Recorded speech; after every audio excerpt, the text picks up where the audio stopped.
Welcome to the Elon Daily News. This podcast is created by Generative AI.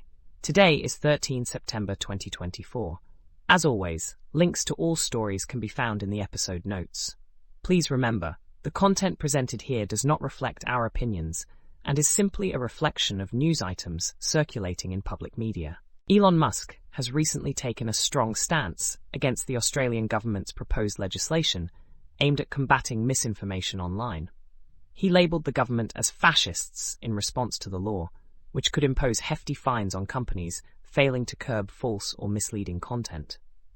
The legislation, introduced by the Labour Party, aims to protect safety, democracy, and the economy.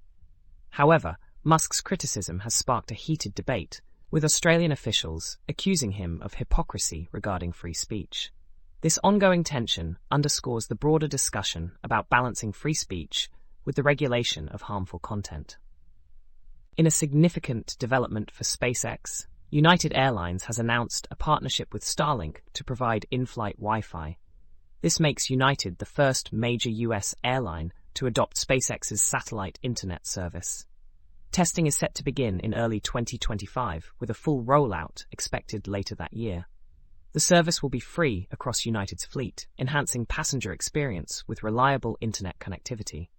This collaboration marks a milestone for SpaceX and could set a new standard for in-flight internet, potentially influencing other airlines to follow suit.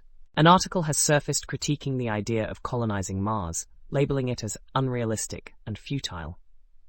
The author argues that Mars's lack of a magnetosphere and breathable atmosphere makes it an unviable option for human settlement. The piece challenges Elon Musk's vision for Mars colonization, suggesting that his focus on extending the probable lifespan of consciousness is misguided. The author believes that resources directed towards Mars could detract from addressing urgent issues on Earth, ultimately deeming the dream of Mars colonization impractical and ethically problematic. That's all for today's episode of the Elon Daily News. We hope you found these insights into the world of Elon Musk, Tesla, SpaceX, and Neuralink engaging. Remember to check the episode notes for links to all the stories we've covered. Join us again tomorrow for more updates. Until then, stay curious and keep exploring.